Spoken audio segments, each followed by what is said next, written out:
Hey guys, welcome to Thrust. This is Chandan and you're watching the full ride review of the new Xtreme 200S. The Xtreme 200S is categorized as a sport motorcycle in their Xtreme family.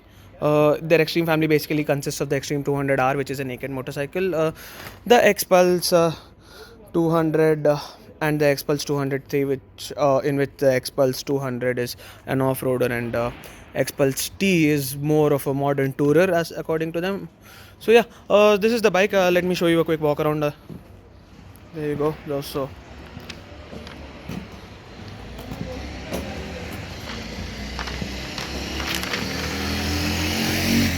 there you go. That's the walk around of the motorcycle. Now let's talk about its design. So as you can see, this bike looks fabulous, man. Whatever you say, the bike looks fabulous. See the cowl design and all.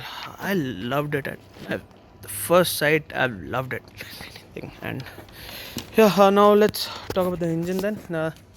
That's the engine, So the engine is an air-cooled 4-stroke 2-valve single-cylinder overhead cam shaft engine that produces somewhere close to 18.4 PS of power and 17.1 Newton meters of torque. So yeah, let me talk more about the engine. I've ridden it for 6 laps around the Abu Dhabi International Circuit, and let me say that the engine is pretty punchy at lower RPMs, but as you climb up the rev range, yeah, the power feels dead. I mean, like you have a flat spot in the torque. So yeah, I mean, but this being more of a city commuter kind of motorcycle, it's actually pretty good. So I mean, we've ridden it on the track right now, so we cannot comment how does it ride in the city. You shall have to wait for it. But yeah, there you go. That's about the engine, and now let's talk about its brakes. There you go. Those are the brakes. That's 276 mm disc at the front with ABS. It's a single channel ABS. Cost cutting. But yeah, the braking power is actually pretty adequate for city. I mean, I've done some hard brakings on it, but yeah, you don't feel. I mean, it's pretty good. You need to experience it once so that you can get to know more about its brakes. But yeah, that's the rear brake.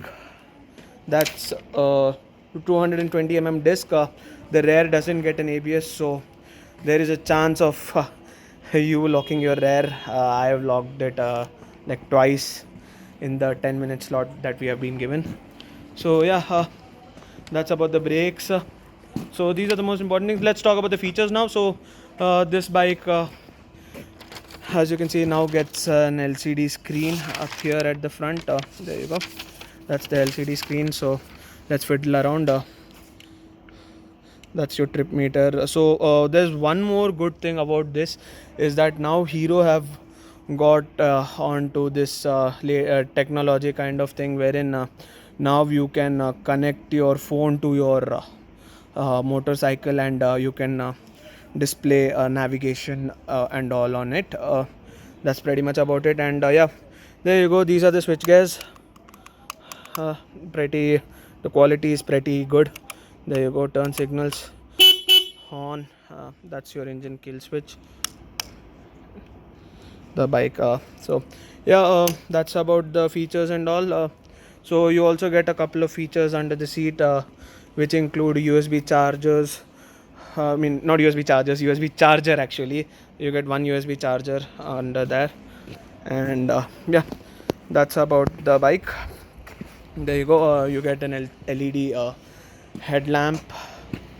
Both high beam and low beam are LEDs up there, and yeah, pretty much this is about the motorcycle. How does it ride? The motorcycle rides pretty well. The suspension is pretty good. The feel of the motorcycle is pretty good. It gets in well into corners. You can corner it very good. Let's talk about the suspension now. The suspension is telescopic fork at the front, and 5-step adjustable monoshock at the back. You can't see the suspension so clearly because it's way too in. Let me tell you this. This sort of suspension setup is pretty good for the city actually, but for the racetrack it's a little bit squishy. But yeah, this mostly being a city commuter is actually pretty good in terms of suspension. So what about my final verdict then? My final verdict would be this would be a pretty good street bike, to be honest. This would be a pretty good daily runner for you. This would, and considering its styling, considering its sort of aggressiveness, you can say aggressiveness because it's a fully fed motorcycle anyway, but yeah, considering everything, this motorcycle is pretty good actually. I would give it, out of 10 I would give it somewhere close to 8. It loses points only in the engine segment because the engine, man, you need to get some power up.